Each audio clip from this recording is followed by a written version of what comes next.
Hey everyone, I'm just giving a quick update on what's been happening with the tank. This is a Red Sea Reefer 350. Display tank is about 72 or 73 gallons. The sump is about 18 gallons. Currently running, currently I have about 10 fish exactly in the display tank. I think that's it for fish. Some of them still have a little bit of ways to grow. Some of them will still need to be rehomed eventually. So I think that's it for fish. I think, I've successfully stocked the tank. Now it's just for kind of my corals to grow and kind of fill in areas. A lot of small frags in the tank. Since the last time I did an update, I've made a couple of major changes. One, I got rid of the Vortec MP40s.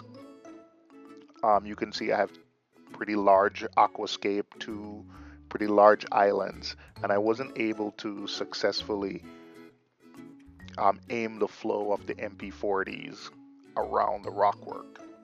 So on the recommendation of a friend and with some research, I went with some Tomini 6095 and connected them to my apex.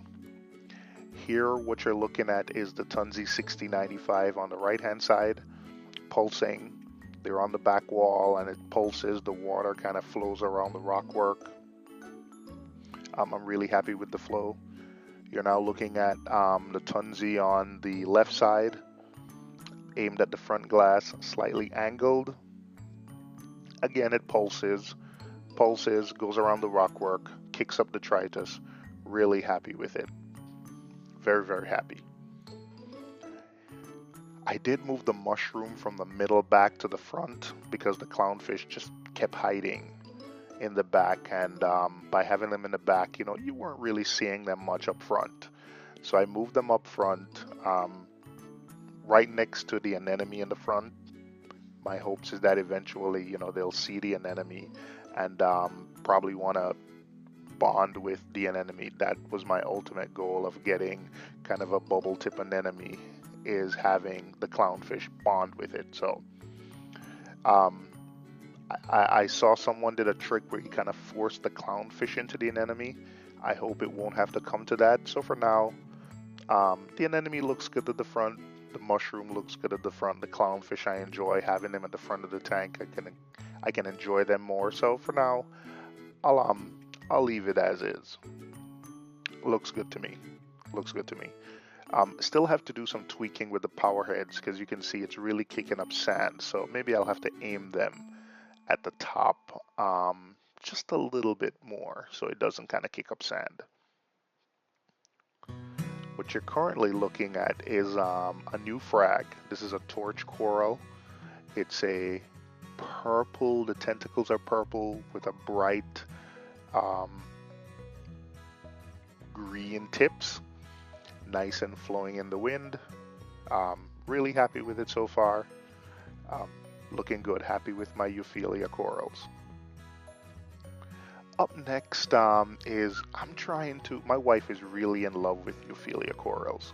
So here, what I am trying to do is to create sort of a Euphyllia garden where I saw some examples of where someone to kind of get a nice full head of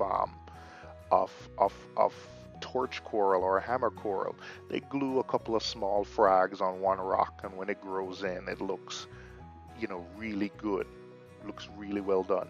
So my hope here was to take a couple of different hammer frags and glue them on a similar rock, and hopefully when they grow out, the frags will look really awesome. So I have gold tips, neon green, one that's green with mostly purple tips. I know with kind of the white balance and the colors, you can't see all the colors, but once that area grows in, it's going to look really awesome. What you're looking at here is I have a couple of Montipora frags. You can see it's a little above the torch coral, so once those grow in, it should look nice. Got some really cheap Montipora frags. From Aqua SD, I got some really interesting red and purple Montipora, so Mounted those, and once those grow in, should be fine. Um, I did adjust my lights a little bit. I got a par meter, so took a lot of par settings, and I was able to kind of put my corals in the proper light. This front area of the tank didn't look clean a couple of days ago. I'm going to put a picture right here just to show kind of an example of what this area looked like. Yeah, that's really green and some red cyano that I think I took one piece of rock from my old tank, the piece of rock with the anemone, and I think I brought over some cyanobacteria from my old tank. So I did watch a video from Bulk Reef Supply about kind of treating cyano. So with the red slime remover, and after just one treatment in 48 hours, it was all gone. Didn't have to do a follow-up treatment. My skimmer went nuts. I did a 20% water change, and I'm still adjusting my skimmer, but I'm really happy with the red slime remover. It really fixed everything. On the right is kind of my zoa garden. Hopefully when those little different zoa and palifrags grow out, that'll be a nice area to look at, nice colorful. Here's another shot, a better shot of the zoa garden. There is a piece of zoa rock, which is purple on the ground that I haven't quite found the right area to attach yet, but these are in a nice area. I'm slowly acclimated. This is in a prime, I have a Kessel AP 700, and this is prime real estate. It gets a lot of par there, but I've been slowly kind of acclimating them to higher par. So once the par, I've noticed that as the par goes up, the colors are really starting to brighten. So I'm really happy about that. Really happy about my zoa garden. So I promised my wife no more zoa frags, and I'm gonna stick to it. No more. See my brain coral on the floor on the left, looking good and growing slowly but surely. What you're looking at are some really close-up shots of some zoas in the tank. I've gotten a tripod. That's one change I've made, and it's really made a difference with being able to kind of have everything steady and being able to focus and zoom in. So I just took a couple shots of the zoas just to show how a tripod and white balance makes a big difference.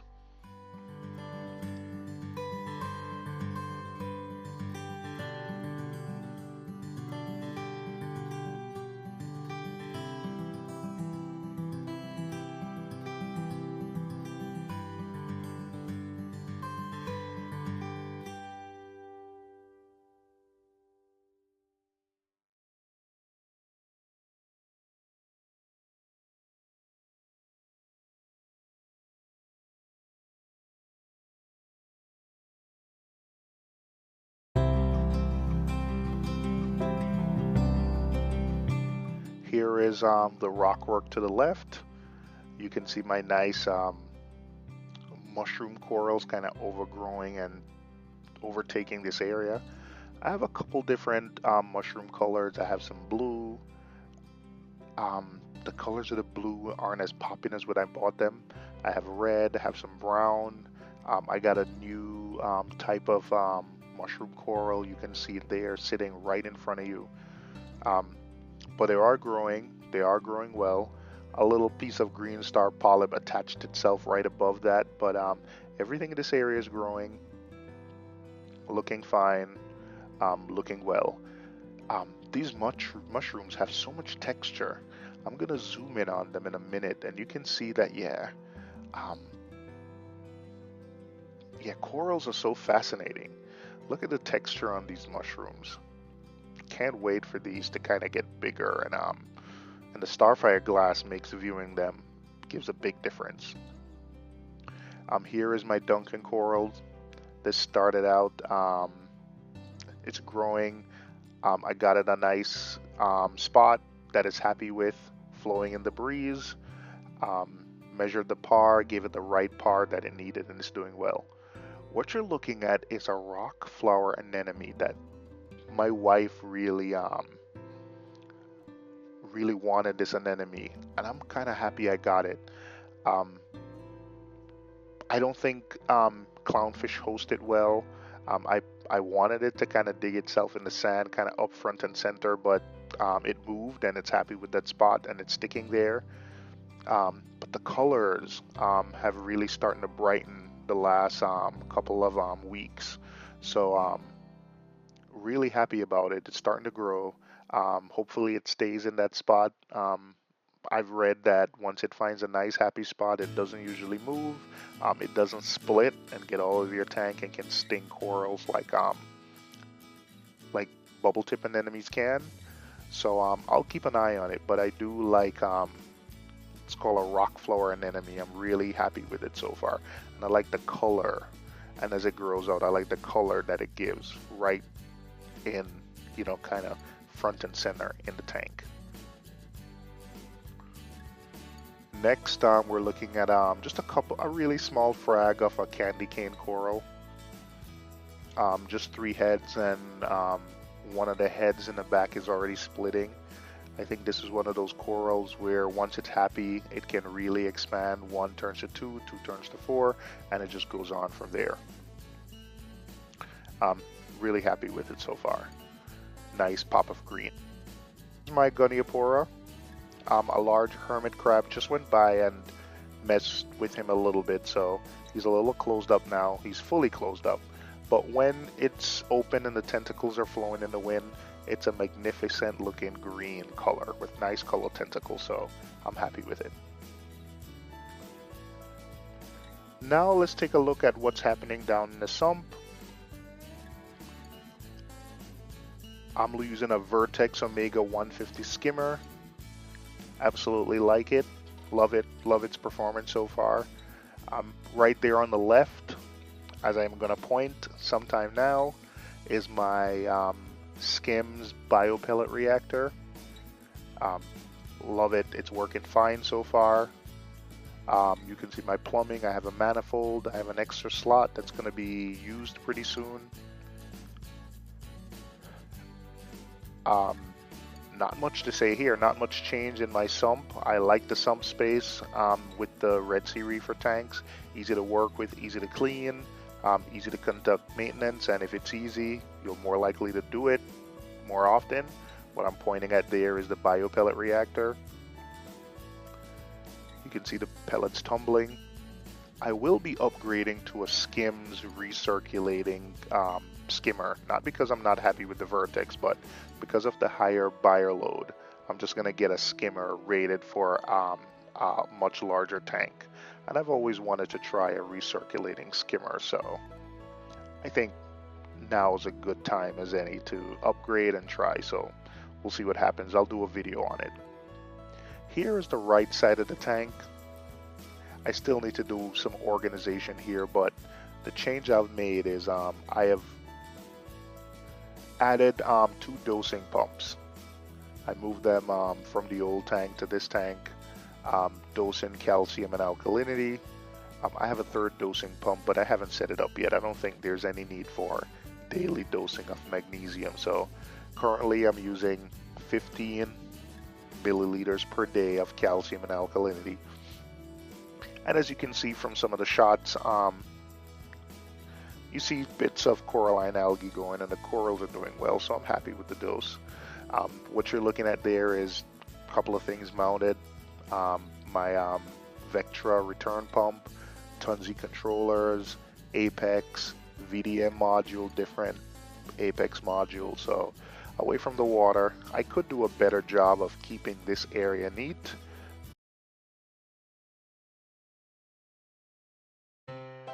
Now we're back out to a full tank shot. Just a quick rundown of the fish that are in the tank.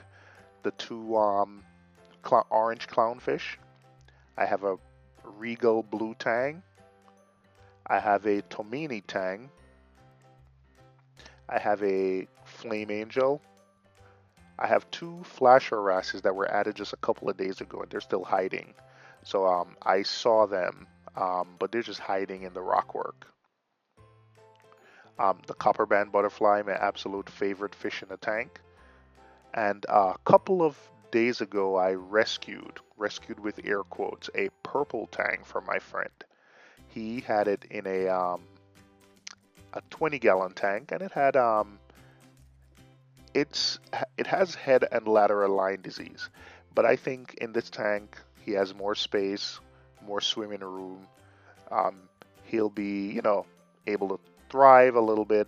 Hopefully I can have him for a couple of years before he'll need to be rehomed. But he's doing well. He's eating. I think he just needs, a little bit of TLC and to be nursed back to health. So I'm sure you saw him swimming around as you watched the video. So yeah, I'll give you an update on how he's doing. I'll keep you updated on how he's doing. But that's the tank. Loving it so far. Let me know if you have any questions or comments. Have a good day or good week or good month or good year.